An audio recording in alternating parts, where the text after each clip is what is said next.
I thought it would carry out very differently. But that's what I'm proudest of, is that it didn't, because the hate I got from it, like the comments that you see of people hating on me are the ones that go loud. The people were telling me to like kill myself and like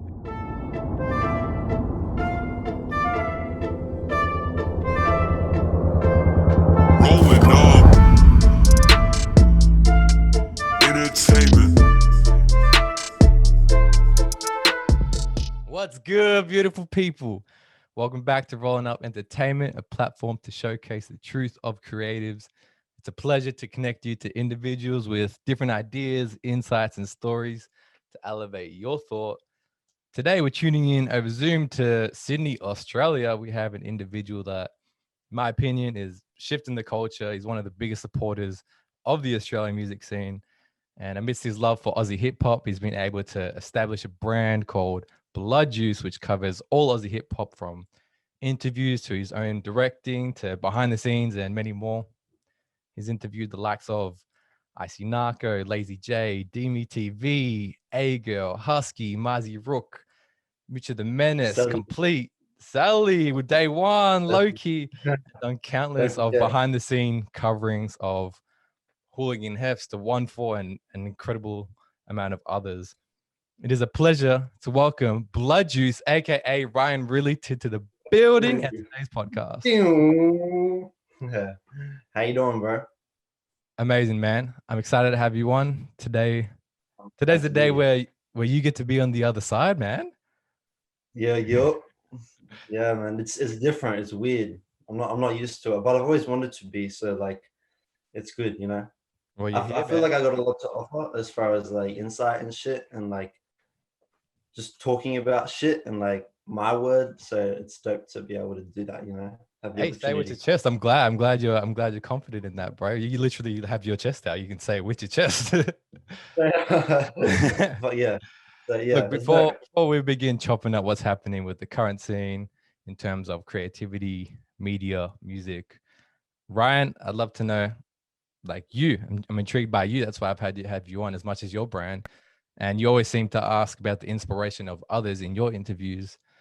Like, what did you connect with most when you got out into the scene and you began creating? When I first started, I mean, like my inspiration came from young, without me even realizing I was going to build Blood Juice. But by the time like I really knew what it was going to be, like Adam 22 was like the blueprint of that. At the time, it was kind of like 90% of any platform we do will be original for Sydney if we just like take a twist of it from America. Like that. And when you say young, how old are we talking? What's young? Like when I started the manifestation of the scene. Yeah. Like when I started getting to it. Oh well, bro, like 6, 7, I was into hip hop. Even younger. My brother was like 10 years older than me, and so he got me like this little iPod shuffle, and it had all the songs I wanted as a 5-year-old. So you know, fucking like Lady Gaga was popping, Akon, and then there's his music, and there's like Gucci Mane, Eminem. I was like, "Fuck your bitch," like 5 years old, and then my dad was a salesman, and my mom runs a business with my dad. So I saw my dad run sales all the time, and by the time I was like year 8, year 9, I was selling duct tape wallets. I was selling like fidget spinners, even like Subway cookies. Like if I did True entrepreneurship. Yeah. Straight out, bro. No lie. I would literally steal people's like lunch to sell it to other kids. If I didn't like that kid, I'd be like, "No, fuck you! I'm selling your lunch, making money out of you." Like it was like this that. guy over here. Right, it was dope as fuck. I felt like such a fucking badass. And then there's motherfuckers who flex that, like, you know, they bash some kid in high school. Like, I just steal your money, you wouldn't even know it. And then yeah.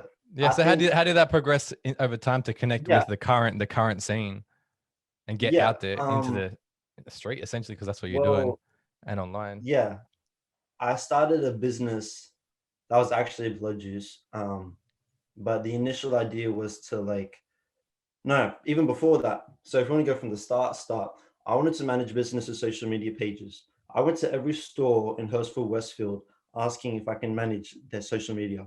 One of them said maybe. I still got the business cards in my room, bro. And like I was fucking like just such a noob. And then yeah, that didn't work out. So I knew I needed to do something I loved. So business was kind of like yes, but it has to be what I'm passionate about. And that's when hip hop came in. And I had my brother gave me his camera because he used to be a rapper. So I just filmed a lot for him. I knew how to use a camera. And then eventually when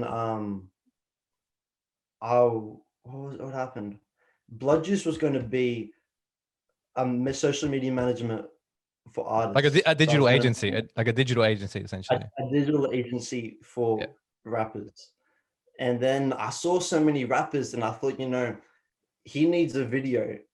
He doesn't need video production. Like he doesn't need my digital agency. He needs an interview. He doesn't need this and that and that. So I kind of figured, all right, and these people aren't going to pay for some 16-year-old kid who like has got nothing No way. in his name. No way. So I kind of figured like, all right, I may as well just do what I love and then see how I can get money from that. Yeah, and the name Blood Juice, where did that come from? Because that's a completely different name to anything out there. What happened?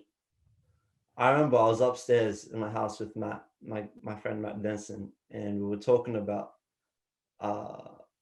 Steve Jobs, I'm pretty sure, and how like Apple is such a fucking weird name. Like I could call my shit banana or like mango. I actually considered mango, but it didn't, like the IG didn't let me. And then I thought of what's it called? Blood orange? Yeah. Like the blood orange? Yeah. Like the flavor blood orange? Yeah, exactly. But I knew it needed to be 2 syllables to make it simple and you can break it down.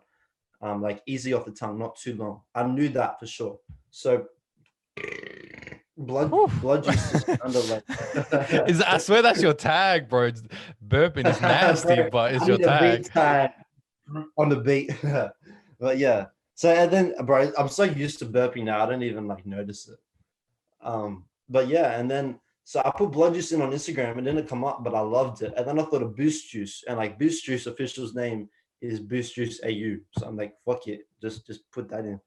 And that was there, and yeah, the rest is what it is. Now it's developed over time. So I guess as it's developed, what do you perceive Blood Juice as now?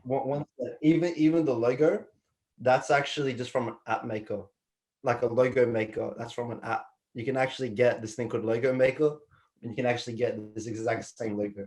So there you go. Anyone looking to cook up a logo, there you go. I know, bro. So fucking like unprofessional. What was it? What do I see it as now? Yeah, what do you see Blood Juice as now in your eyes? Now that's developed from this once was digital agency to now interviews and creating a diverse type of content. What do you see it as? Like, there's so much to it. It's hard to even like, bro. I've built something that like it's so much bigger than what anyone else sees it as, because I know what it's gonna become.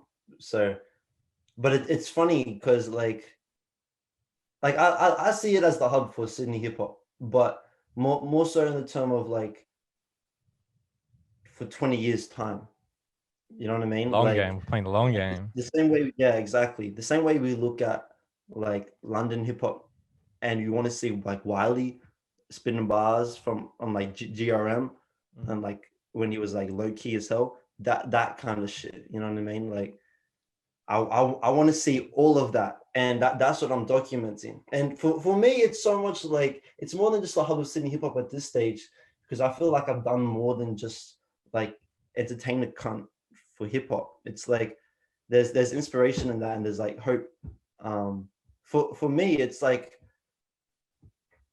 the biggest thing for me is when I changed schools, I didn't really have many friends. So I went from a different school from year 4 to year 10, and then no, from same school from years 4 to 10, and then different school from 11 to 12.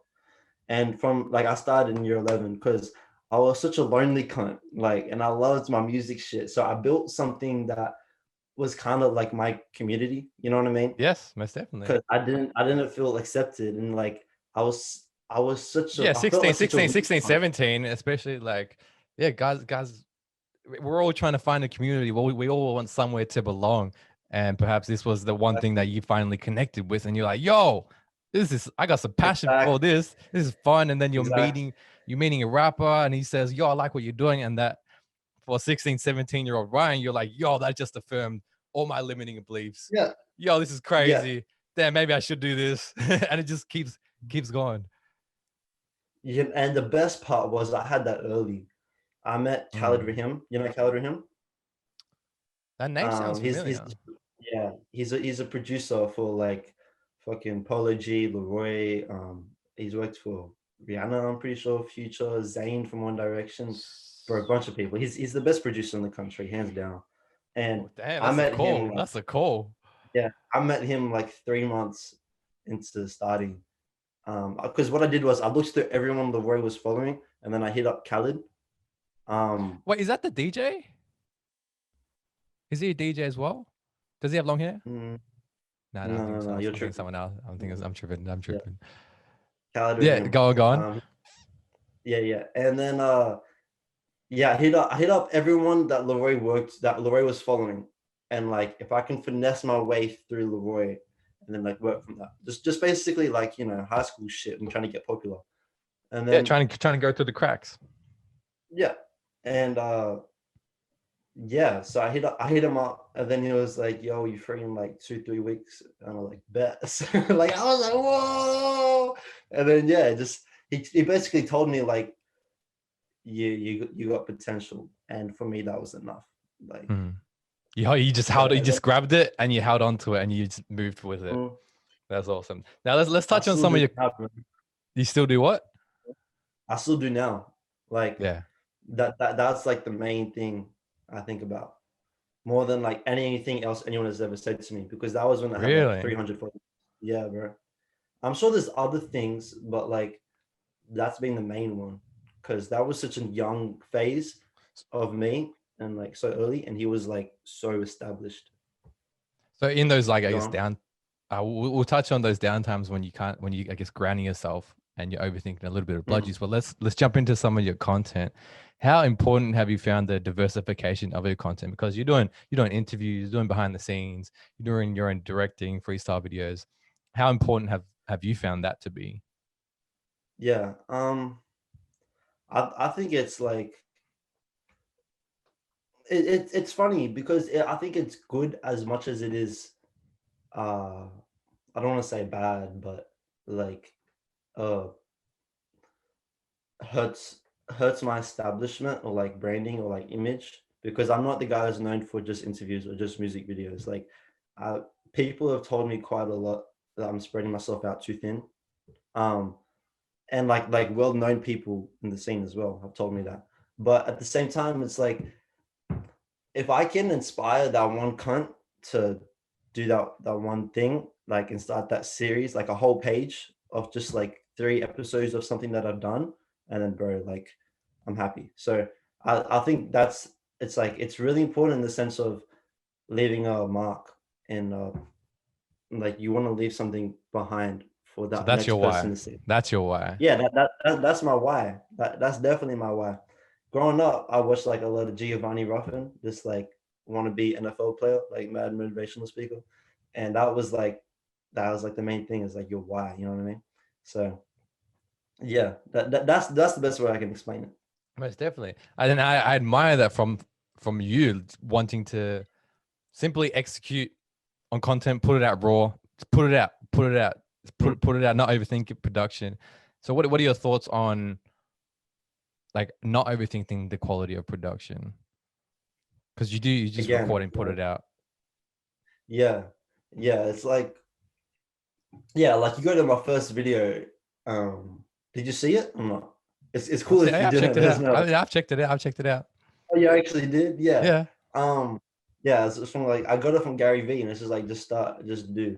And that's back to the point of like as much as it hurts the look at some degree, I also believe in myself enough to like be okay if I don't pop in the next if I don't post anything for the next month. I still know I'm going to be successful as fuck, you know what I mean? Like, so it doesn't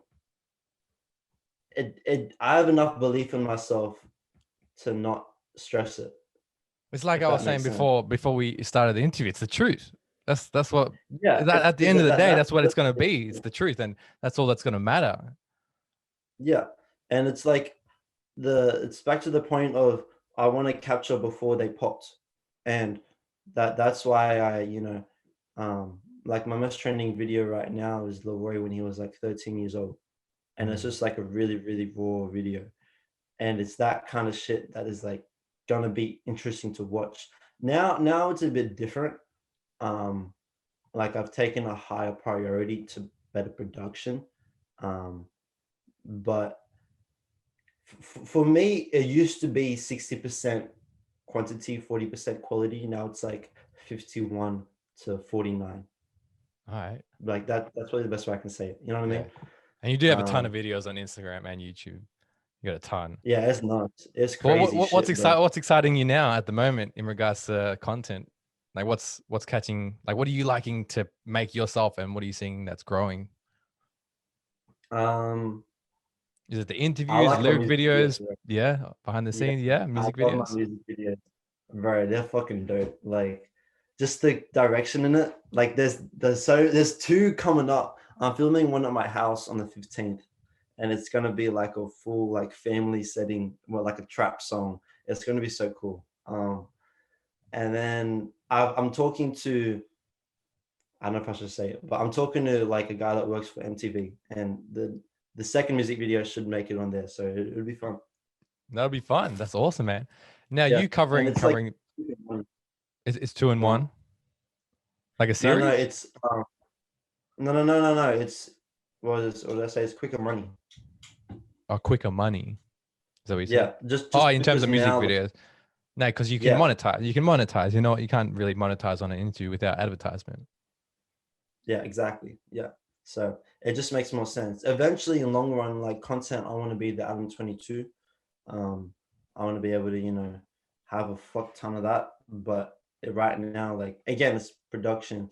I don't have like the main spot that people know me to interview a place for. So like I might do like a 5-10 minute one, but like a proper sit down podcast like this, I want it to be legit.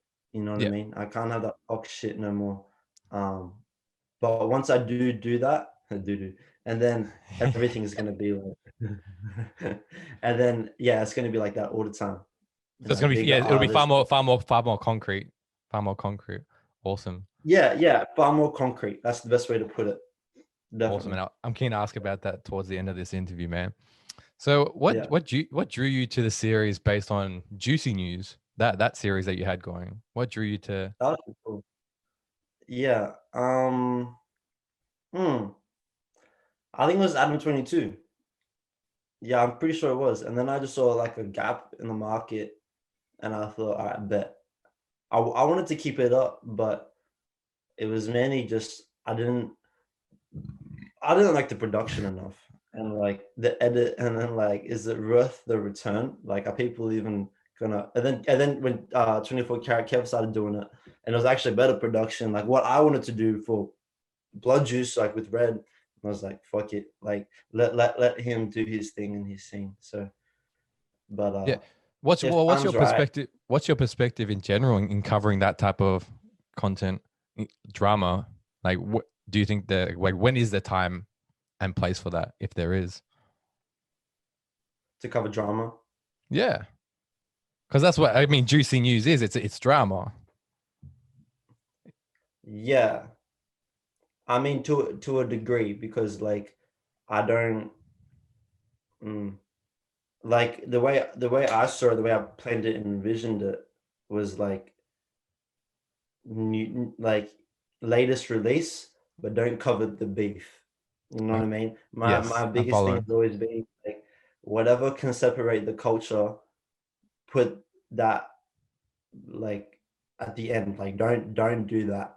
Mm. Even if it means a couple less thousand subs, your legacy in your long-term run is much more important. Your respect in the scene is like the highest priority you can ever have. The legacy. So like it, I don't think there's a place for it, but Not with your brand and it's what you want for you. yeah, no. Like if you want to cover it, you know what? Like it's not the worst thing in the world, but it's not for me. Like Likewise. and because you know what? Beef to it, like in the bigger picture of things, does help the scene grow. Like people are interested in that shit. In the And short then term. like yeah, yeah. But like if that say if it gets DME, a bunch of numbers and a bunch of followers and DME is helping put the scene on. And we need a DME in this country. So there's still a benefit to it. And it definitely has its role, but it just needs to be like appreciated. How do I say it? Ethical? It Is that can't what be you mean? overvalued. You can't take Okay. it too Yeah. literally. Yeah, I'm following. Yeah, yeah. All right. Now let's talk a bit yeah. more about your interviews and how are you keeping your ear to the street amongst your own creative work, your own music videos and own thing? How do you keep your ear to the street? I open DMs. That's Open like DMs? that's literally nowadays like, bro. Like I mean, I still go on. Sometimes I do my little digging. Like I'll look at someone and then I'll look at what they're like, say a big artist, and then I'll look at what they're tagged in. And you know how artists only allow certain tags and certain posts, and if they allow the tag, and then you know that the artist fucks with that person, and then you know, or like they put something on the story and they tag someone, and then you see that person in the story, and you just like You dive literally deep, do your internet scroll. research. Yeah, internet scroll. Yeah, just doing your research, like and now at this point, because I like know hip hop so well, I know, and the culture, I know what is going to work and what isn't, and like most of the time I'm right. So that's just like, yeah, that's the best way I can put it. And in terms of your interview process, I'm keen to hear what's your process of formulating questions. This is for me. This question's for me especially because Yeah. I ask a lot of artists and creatives questions. What's your process of formulating those questions for the people that you do interview? That's a good question for an interviewer. I guess like I always find the common ground first, and I record right from the jump, even if they don't know it. I always respect them enough to not post anything personal, and if it is, I delete it straight away because like that's just like a respect thing. But there's a genuinity if you know what I mean, if they don't know it's an interview straight away, and then it just comes off like It's the it's real. truth. It's the truth. Yeah, straight up, absolutely the truth. Because even as an interviewer, you probably notice it. Even you switch up when the podcast mic comes on, and you got to remind yourself to be genuine sometimes. Oh yeah, most definitely. I get more excited than I'm like, yo, I need Yeah, chill. and you I get start more interrupting excited. them. Yeah. Yeah. So what was I guess what's been your most impactful interview along the process then?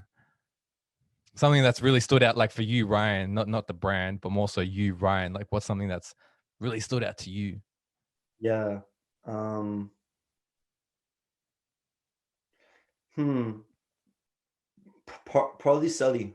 Like with like I as soon as you asked it, I thought of Sully, but trying to think of anyone else, I just couldn't. Like Sully was, and especially what happened afterwards. But even during and beforehand, like before, when I knew I was going to do the interview, like he was my favorite member.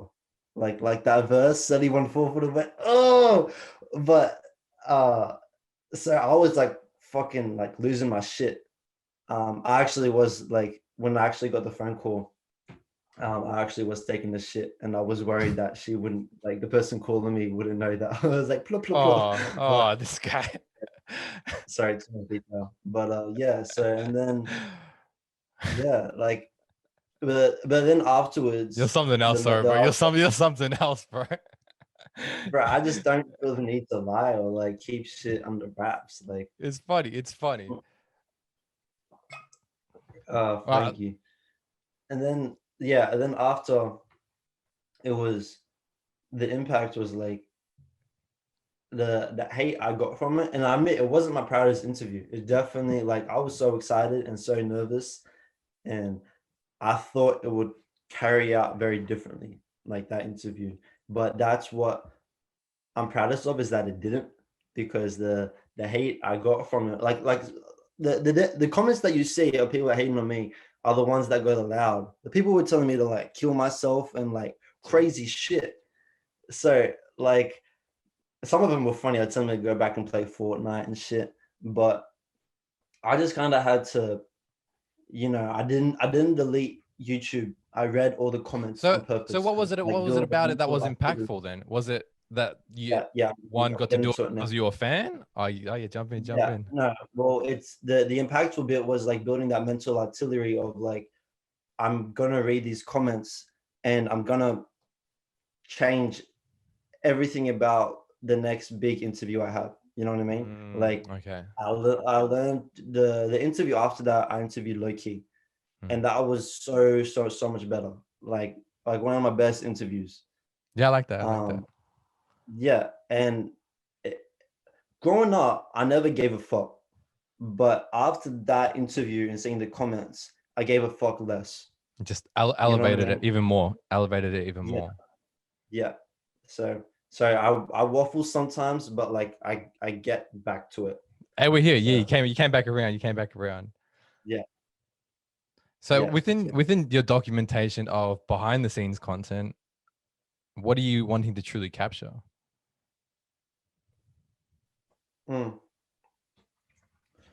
I guess like the personality with an interview, like you don't always get to capture that, because they put up a front sometimes, or like even me, I'm a very serious guy, so they Serious. their Here, personality out doesn't here come out. burping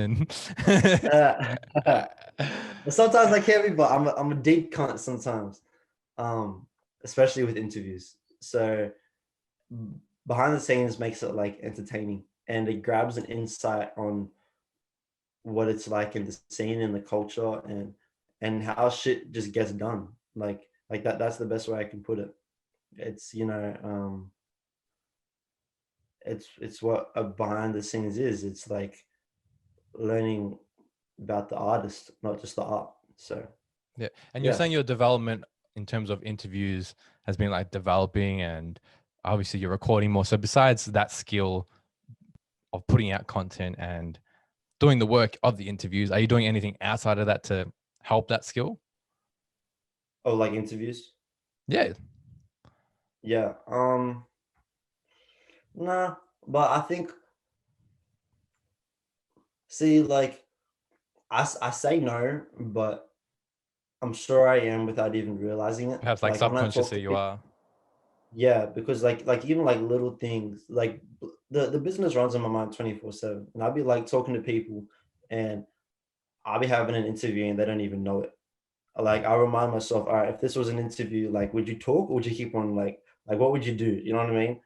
Um, and then like how can I make it seem as if they don't know it's an interview? Like still make them feel comfortable, and like if I say this about myself, would it make them open up? And like my whole thing is like a dynamic going in my head. So then when the interview I like comes that. I around, like that.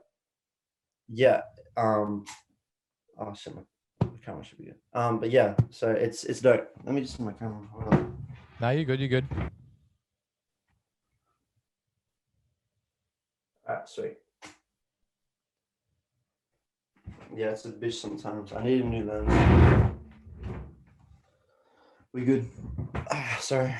No, you're good. It's yeah, like you were touching it. I think it's that vulnerability. Like once you give a bit of vulnerability yourself, the other person is far more inclined to say, "Oh, yo, if he's opening up, maybe I should open up." And guys suck at doing It's this. Guys I suck at know. being vulnerable. Women are like Yeah. straight up. They'll give you the juice straight away. bro, honestly, like that's made it like I found it the other way around. Maybe that's just a me thing, Really? but like, yeah, like whenever I'm trying to chat up girls and shit, you gotta open up first because girls don't know how to text, bro. Like they, like they're fucking dry cunts sometimes. Or maybe because Maybe my maybe because your Tinder intentions. look I photos think it's aren't because your good enough. intentions are a bit different. That's why. Yeah, I'm sometimes talking I about just want genuine photos, conversation. bro. When setting up these interviews, what's the process of vetting people? Because you mentioned DMs before, like vetting people you do interview, because I'm sure you get hit up by quite a few people and you have your eye on a number of different people. What's your process of vetting them to be interviewed, go on a podcast, shoot a behind the scenes video? Like what do I do to make that happen? No, more so what's the selection process, the vetting process of that? Oh, right. Potential overruns everything. Again, it's back to Jeopardy. Like if you got a streaming song, like I'll be into you, and I might want to do something, but I'm not gonna like. I probably won't DM you if I don't see the potential. And you can usually tell by the aesthetic and the beat and the production how much of the song relies on the production and the catalog. If it's a small catalog, and then I'm just gonna wait it out, see how you are. But potential is like it's the overruling factor of everything. Definitely, That's the and because you're selection. playing the long game, that's why. Especially for that reason, because you're playing the long game, Yeah, wanting to capture them early. You know what I mean? yeah, and that's why I work with so many people because like so many people have it and they might not run with it and they might not have the work ethic to keep on going, but if if I think you might, and then it's enough. You know what I mean? Yeah, If I can just push the artist a little bit to like tell them to keep on going, and I really believe in them, and then I will. Age is a massive thing as well. If you're in your okay, teens and you're yeah. like, you got pretty good music, and then like I'm fucking with you hard because you got the energy as well. Like you got the motivation in you. Like, Especially because you've seen LAROI, you're like, man, bro, I who's saw gonna the be the boy. next one? Who's gonna be the next one? And we'll touch on that in a bit. We'll touch on that in a bit. Now, going in Right. between sets and videos, what's that energy like on set and like moving in between? Because I'm sure you're like picking up your camera, you want to record somebody, and then especially if it's a group or collective, like, oh, I want to record that person. A manager comes up, this that, like, how are you coordinating yourself and moving through that? And what's that energy like? Bro, it's like it's honestly like at this point, it's the main reason I breathe. Like, it's everything I think about. Like on set, like example, spot the difference, Mm. bro. like like OneFour, bro. It's a whole different energy. It's such a human, like deep emotion of like community and just acceptance and for a cunt to fuck with you. And it's all like it's fast paced as well, and you Quick, got it's to be quick. on the ball with it. Yeah, sometimes it is, bro. Especially doing what I do, like you got to capture straight away. You got to be filming all the time, and like you got to read the energy to know when something might happen to film it. Like you're on the ball, but you're having the time of your life as well. Do Like you have one of those moments where you had to like, you're like, oh, I better get this. Let me catch this. yeah, every day. Like Yeah. no, not every day, but like every time I'm on set. Um, Yeah, especially like when artists start freestyling or whatever. Like when they start freestyling to me and I have a camera, and then like I know why they're freestyling to me. So it's kind of like you have to just out of respect. So You have to. You're like, yeah. yeah, if I have to. You And yourself then are they'll be enjoying it. like, "Yo, can you send that to me, bro?" And I'm like, yeah, my number." And then just like the last number on my phone is not the real one. So then they're like, don't hit me up. But they go on my Instagram, but sometimes just like spam me too much off this shit, and it's just like, you know, It's got a whole lot of music to listen to. yeah, Now bro. I'm It's so fascinated. I'm fascinated to ask because you are now, I guess, interviewing people that you are or you were a fan of, or maybe still mm, are. I'm super fascinated to ask, how does it feel to be so ingrained in the culture and now be speaking to the people that you looked up to? yeah, that's dope. Um, it's I think about it like quiet a lot. Like at least once a day, I think about it. Like I no not once a day. But quite Yeah, probably often. once a day. Yeah, like when I listen to music and I'll be on like a playlist or something, like a Spotify playlist, or I say go listen to Husky's EP, and then I'll be thinking like shit, like he knows me, like he he even drove me home, like he drove me to the station, and like we had a full convo. And same with Scam and like so many people, and it just wigs me out. And then I watch interviews of me with them, and I'm like, that's me. Like, like I fan out over myself every day. Like, I literally like, and I think, fuck, like it's such a cool page. You know what I mean? Um, so yeah, it's pretty fun. I like, I guess you'd call it surreal, but at this point, it's also like I'm not surprised either. Like I know me, but at the same note, it's just Surprised um because you put in the work, or surprised for another reason? no, no, I'm not, no, I said I'm not surprised because I put in the work, but Yeah, like it that's still what I feels, meant. yeah. But it still feels surreal in the sense of like the huge admirations of mine. Mm. Um, but yeah, I definitely can relate to you on that one, man. That's for sure. yeah, straight out. And it's also just the um emotion. Like I'm an emotional cunt, so yeah.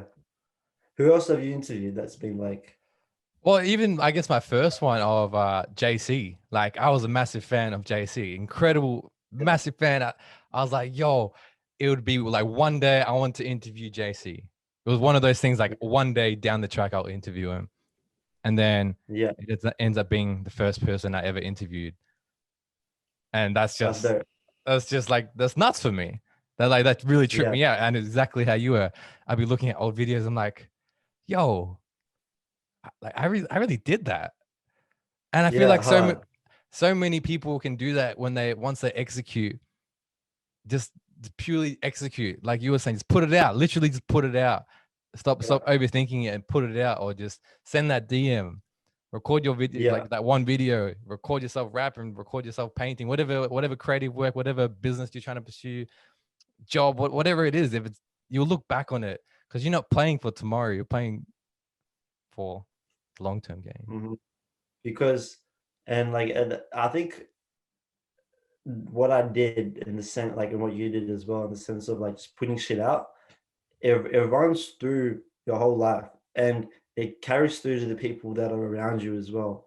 Because like and it's helped so much in the sense of like, but starting out, I could talk to any big producer and I would be fine, right? Because I did it before, because I put out this shit and it popped and I've done this, I've done that. I can talk to you. Um, and then I thought like same shit started carrying through with girls and like so much shit. Because And you just Ryan, how you do one thing is how you do everything, man. That's why. yeah, That's why. Like it's built exactly. self-confidence. It's like, oh, Exactly. I did that, so then I can do this. Because I just did that. I Yeah, literally just spoke to a big producer, went to the gym, lifted this, whatever, spoke to that one girl. Of course, now I can do this. That's yeah, what that is like for me. That's what self-confidence and your own reputation with yourself is. That's how you build self-confidence. exactly. I'm super You really passionate are about to do it. that. Huh? I said that's something I'm What's super that? passionate about. So that's something I'm super passionate about, man. I love it. Yeah. It's dope. Now, touch on your relationship with Forever Goat Studios, because I know I've seen a bit of collaboration. What's happening there, Yeah, man? he's my brother. He's my blood brother. Oh, yo, whoo. Yeah, yeah. Yeah, well, half brother. So we have the same mom but different dad. Um, So you had to there's collaborate. like, It just made sense. yeah, yeah. It was kind of, it would be rude if we didn't. There's been like, there's so much I can get involved in on that. Like, no matter what situation there is, I'll always like wish the best for him. Like no matter what. So whatever he pursues, like how like obviously it's a recording studio, but whatever he wants to take from that and build on that, like I'm all for. So Yeah. it's Yeah. dope. It's your He used to be brother. a It's your rapper as brother. well. Yeah, Yeah. exactly. He So you used just to want be to a rapper as well. it'll be interesting to see how you guys bounce off with each other from 5 years, 10 years from now. That'd be nuts. Straight out, straight out. We've been through so many like different journeys and like different pathways together, and for him to take this one and start like making good money from this music shit and like be respected, it's just dope. Like it's a lot of You've love met for you've him. So you've mentioned respect a lot throughout this conversation, man. It's definitely I can see you how, highly value. Where did you think that came from? That value, was it like is it your parents? Is it someone? Because it's obviously someone you truly value, and it is a value you hold highly because you mentioned it so many times. yeah, I never noticed that. Good question, I guess. I think, fuck, that is a good question. I, hmm, I Maybe think something being that, go on. um, I think it was more so just seeing it for myself. Like, being that I'm such an emotional cunt, and there's been plenty times when anything can happen with business, and I'll move on from it quick. But if it's with the girl, bro, like, I feel it. Like, I feel shit. Um, and it was a matter of like having enough self-worth and respect for myself to really value myself and then like build from that. And so once I started respecting myself, I noticed the effect it had on people around me. And so I think I kind I of like. built, you know what I mean? The Like what I'm. This is your what I'm hearing. energy. This is what I'm hearing. Once I start respecting myself, then you attract what you are. That's literally Yeah, that's exactly what it is because you attract what you are. If you respect yourself, exactly. then you're gonna start attracting that whether you want it or not in your life. Yeah. And so then when I started seeing like the value of respect to other people, um, it kind of just, yeah, it literally carried through. And I think I needed those so many downtimes to be able to value people's hard shit. You know what I mean? And like have the respect and time for them because you don't know what they're going through. And it just built That's a big one. so much like empathy. And I think respect comes around all of that. Like it's the umbrella for all of that kind of like having empathy and understanding and value for people. Um, yeah, That's why you hold it so that's highly. Now yeah, this is a throwback. Speak on the day at Street X and No Jumper, that collaboration that's in a good Sydney, thing. which happened almost a year ago. I think Speak on over a that year event. ago now. Yeah. Yeah, that was like one of my favorite days, and from like yeah, actually one of my favorite days in general. I've been trying to recreate that since. Um, I don't think we'll ever have another day like that though. That, bro, you know the actually I'll mention that later. For anyone that doesn't know Street X and No Jumper, speak on that day just to provide a bit of context. All right, so all right, context. Street X is like a clothing platform run by Gucci Smoothie. His real name is Yeah. Daniel or David. Daniel? I'm not sure his real name, but I know it's Gucci Yeah, Smoothie. yeah, okay, Gucci Smoothie. That's all we know. He's a mad cunt. He does like karate kicks and underwear. That's what you might know him for. And and yeah, he basically had a clothing collab with No Jumper at a pop-up store in Surrey Hills, Sussex Street, I'm pretty sure. Um, LAROI had like no more than 50,000 followers, I think. And he had only dropped his EP. He hadn't have anything else. Blessings was like the number one song. And so yeah, he came through for a performance. Adam 22 couldn't make it. He was gonna come, but his visa got declined. So he came the next day. But yeah, LAROI Triple One just came through, performed, and yeah, the pop store. That was it. But there was literally like two, maybe 150, 200 people, and that was just fucking vibing out like in this little store. Like it was just so genuine. Like it was free, and every cunt just had the best energy, and like you were like from here to here, like this is where LAROI would be. And but it wasn't like, oh my god, he's an artist. It was just like a mad cunt on the mic, and it was just like 15. And so being that he's like 2-3 years younger than me, there's this kind of connection I always felt to him and like his group because they're my age. So yeah, as far as the actual day, I'll wrap it up. So I knew it was gonna happen, and I knew I had to get there early, even though the event was starting at like 6. I knew you had to find the people that are gonna be there before like people flood them. You know what I mean? So I jigged school that day. I handed my assignment in, and I told my brother, "Yo, can you pick me up from front of school at like 11 a.m. Maybe earlier, like 10 a.m." And so he drove me there. I changed my clothes in some like public bathroom.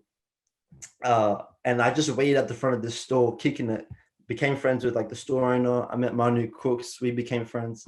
I ran into Ziggy, like all this shit just from arriving like 5 hours early, bro.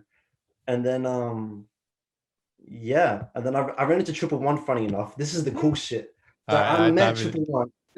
This is off topic, but this is dope. No, dive in, please, bro, please. Yeah, but I'll get back around. So I met Triple One at a support act for Smoke Perp when I first started. When I first was Smoke Perp, like first month of starting Blood Juice. I met him. I just took a photo and that was it. But I'm like, yo, I'm like huge fans. A few months later, Triple One happened, like the Street X, and I was like, yo, I'm Ryan. What's good? They had no idea who I was, right? And then I was like, no, fuck you, like. And then like months later, I interviewed them, which was just dope. And they were like, yo, we love your work, which was just cool. But yeah, so they're there. And yeah, there was just performances really. The shitty bit was I filmed a bunch of shit that I can't find of LAROI. That's like like unreleased songs as well. From then, damn. But the cool shit is I got like Mason. So that was like when I first met Mason Dane in person, and I got like footage of him in crowd, like singing out with LAROI, and I just know that shit is gonna pop. Mason. Like, I remember Mason Dane. He's a producer. He produced some big song from Hefs. I forgot the name of the song. You'll know the tag. Mason, talk to him. But yeah, he's gonna take off. And I'm gone. No, you ended up jumping in the studio. Was it with the Kid LAROI and Icy Narco? Was that on the same day or? Yeah, that was a bit later. That was like about 2 weeks after LAROI got signed to Grade A and like G Money. So LAROI just came back from New York and then he flew back to Sydney. He just went there to sign the contract, and then yeah, I interviewed a cunt and he was like, yo, I know a friend who's friends with Icy Narco. I'm like, yo, bet, like whatever you can do, say less. And then he was like, yeah, he hooked me up. And then I was filming for Icy for like 2 days. And no, 3 days.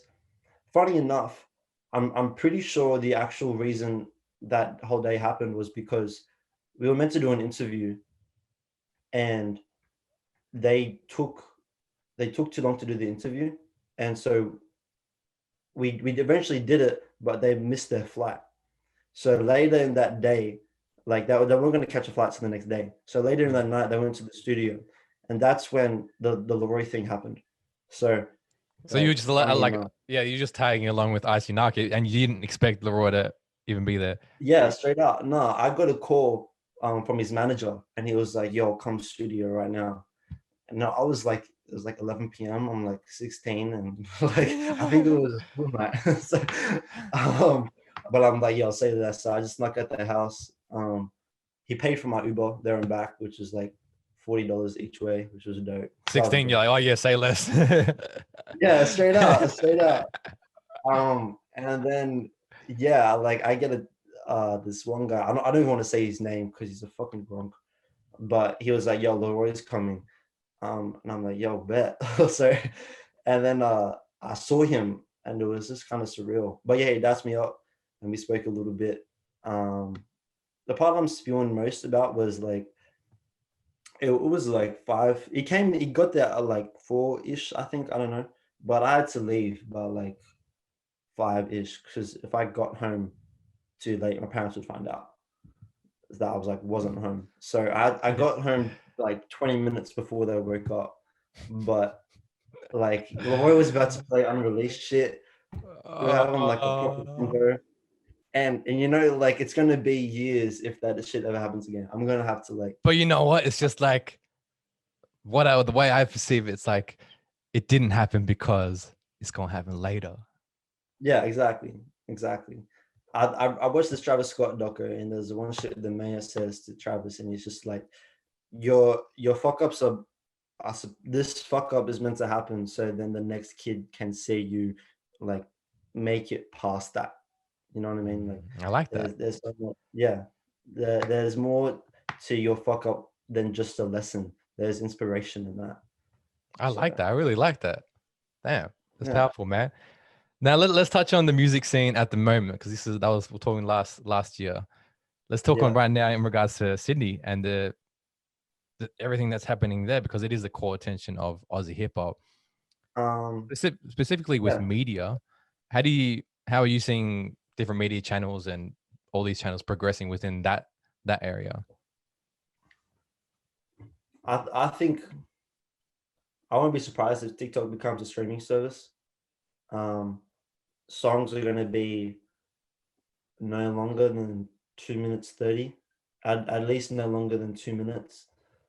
Um, I won't be surprised if I don't know, but I won't be surprised if songs like ringtones come back as songs. You don't remember when that was the phase? Hmm.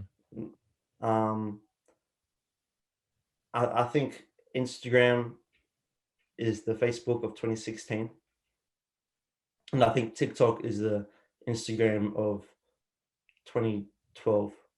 Hmm. And Um, how about I guess current media like other brands such as Blood Juice, media subculture brands, I guess you can call them.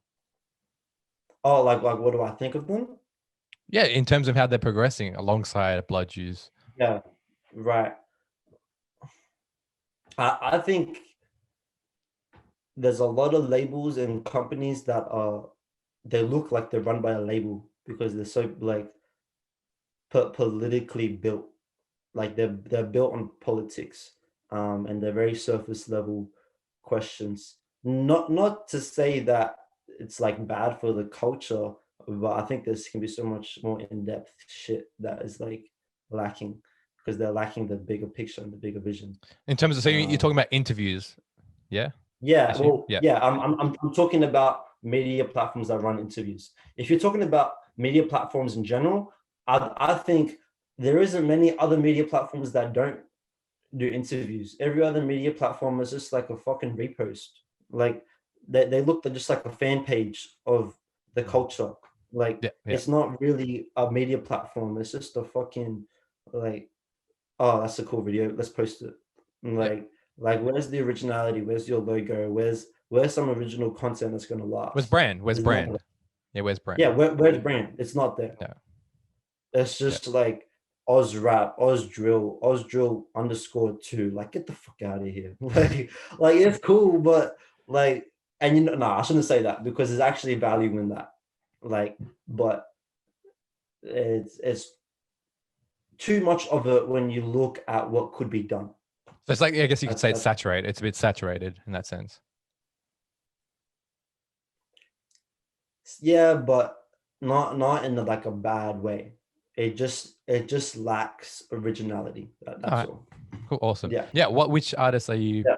watching closely and that are on the rise at the moment? I love Sahil. I think he's gonna put this guy G Plug. Bro, there's a lot of people. Like I go for ages. My favorite artist, I think, is like I'm astonished he hasn't popped yet. You know, Blessed. Yes, yes. I love Blessed and Billy Marie and Blessed. Yeah, Oh, blessed. Ooh. yeah. Um, sorry, it's so fucking hot. I need a fan. Oh, I need to work out. And who else? Um, Any female artists you're paying close attention to, man? Billy Marie, you know her? Yeah. Nah. Yeah, First- Billy Marie. Oh, you don't? Nah. Bro, check her out. She's really dope. She's gonna be like the next like Summer Walker, or like that kind of vibe. Like Scissor, all that kind of shit. Who else? Who else is female? I like A Girl quite a lot. She's cool. I love her rapping shit. Like she can spit. I just don't know what's going on management wise and like team and shit. So I can't say if like she's gonna like I know she's gonna be successful. I just don't know how she's going about it. Yeah. But yeah, she is dope. Who else? Yeah. Yeah. I So like let's. Bundy, Mason name. Sorry, go on. No, go on. Yeah, Mason Dane, Sahil, G Plug, Grundy. They're like the main people. Sahil has like the voice of an angel, bro. ASM Kino, this one guy, bro. I want to manage him. He is like he's 14, but I swear to God, he is so fucking good. Yeah, watch out for ASM Kino. If you take any snippet of this, keep this for like 5 years. ASM Kino, right? Call it At out. Call first. it out. Say what you see coming, man. Yeah, straight out. Yeah, that's pretty much it.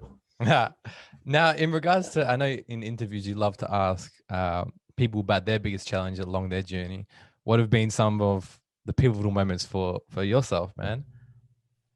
Yeah. Again, Sully was like that was like a challenge dealing with the feedback, or hate, whatever you want to call it. But I think like in a bigger and like deeper level, it was like I lost like friends and family to this shit, like because my ambition is so high, and I think sometimes they don't see the vision.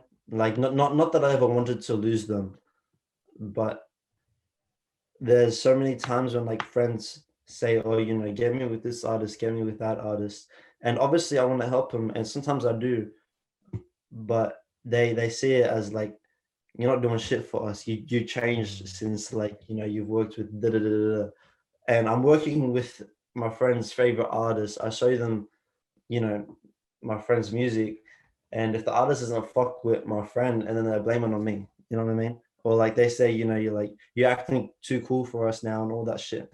And you just gotta like have the self-worth for yourself to realize that you haven't changed. You and you gotta have the respect for yourself. That's been the hardest bit by far. Like you gotta see the bigger picture. Because people will think you change, but you really haven't. It's just your circumstances have. And if you have changed, you've evolved.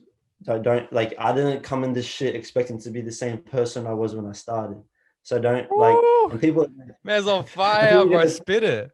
that's it. So people are gonna take that change as like a bad thing, but in reality, that's just a different perspective. That doesn't make it a bad thing, no good. It's just like we just see shit in different colors, and that's okay. It's just a different phase. So I it's love that. rough, but yeah, that's easily been the biggest challenge of the whole business shit. So I love it. Now, in regards to going back to focus and understanding the 20-80% rule of life, Pareto's principle, that 20% of things you do will provide those 80% of results. Within blood juice at the moment, what are you prioritizing? right now, I like my music videos. I think a lot of people see me as like a guy with a camera, not like a videographer or director that can actually pull off dope ass movies or like clips. That's like a priority, but in the long run, once I get my studio set up, once I get my like a proper space for interviews, is like gonna be nuts. Yeah, so I'm prioritizing the music videos for sure.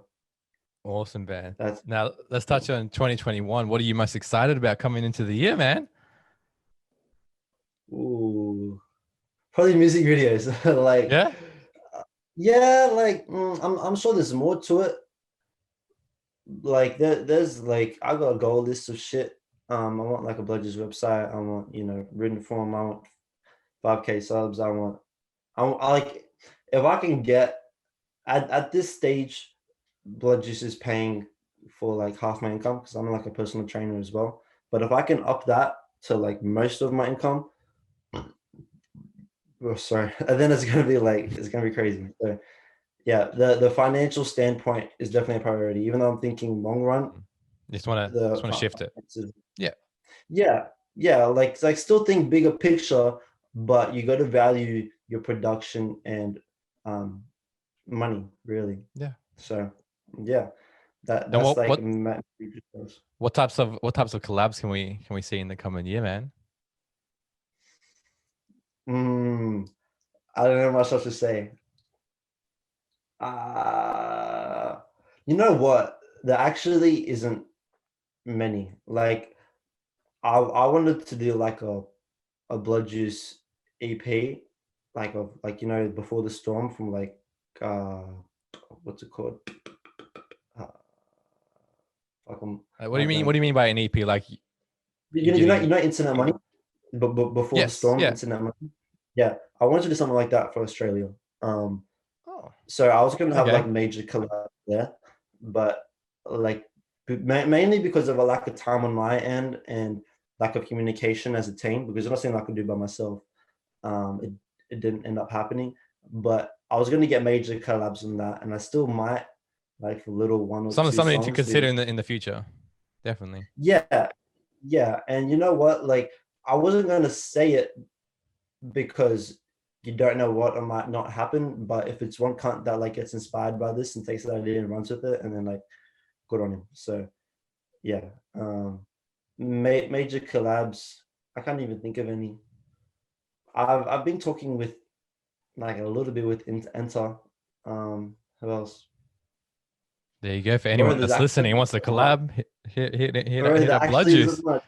Yeah, yo, Yeah. if you're trying to collab, I want to collab with like fucking so many people. Like major cunts though. Like I want to do shit with like G Plug, and anything with like the OneFour boys. You know he actually blocked me, JMs. He blocked me. It's not good. I posted this photo of him when he was like 13 in like year 9. Is that yeah, he blocked me. But yeah, if I can collab with him, that would still be dope. Yeah. Now, at the root of it, actually. you mentioned it before, what impact do you want to see for Blood Juice, man? At the root of it, Leave a legacy. That's like, yeah, I know I get off like I love to get in depth with shit, but at the root of it, impact is just like, yeah, like if I can, everything. if I die in 10 years, I want people to watch my shit for the next 50. So yeah, that's the goal. All right. Before we I think finish off, before we finish off with the final 4 questions, plug your socials, Blood Juice, or search Blood Juice AU. Check it. It's description. Go check it.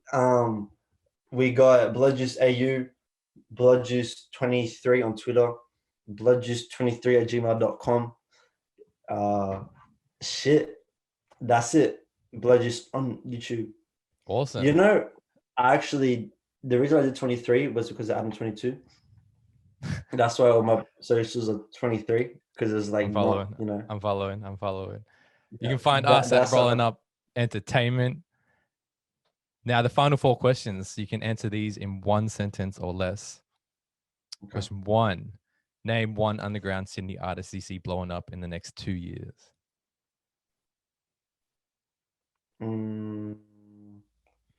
Grundy. Wait, does that have to be one? Name one. All right, Grundy. Yeah. Question 2. In 1 word, Sydney hip-hop can be described as? Fire. Wait, 1 word? 1 word or 1 sentence? Yeah, fire. Or juicy. Oh, 1 sentence. If you want, yeah. I know you got more.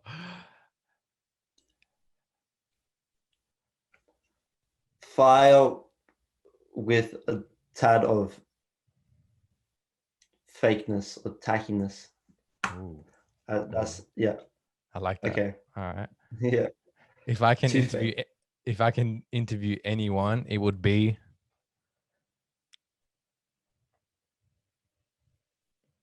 In the world, yes, sir. Lil Wayne or Drake. Lil Wayne or Drake. Easily, bro. Yeah. All right. They're my Fourth idols. and final question. If there was one rule or law in the music game, it would be One law, bro.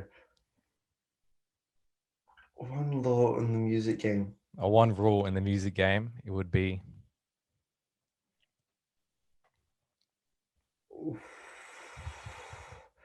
Treat them with respect. Treat motherfuckers with awesome. respect. Beautiful, Yeah. man. All right. That's If you found this podcast entertaining, learned something, or got any type of value, please share it around. It's the best and only way the show grows with your support. When people ask what you're listening to, say I've been plugging into Rolling Up Entertainment. It's dope. Matt. Ryan, I know you love asking people for their last words. What's a message that you want to give to yourself in 5 years from now? Oh, 5 years from now for myself. Don't stop. No matter what it is, you've got so much fucking potential. Like, you're going to be fucking amazing. Like, whatever bullshit or emotions you feel, just fucking work. Like just value yourself enough to put your head down because you're a fucking mad cunt. Yeah, that's the best way I can. I love that. Yeah. I appreciate you all. Peace and love. Until next time, let's roll up. Peace. Boom.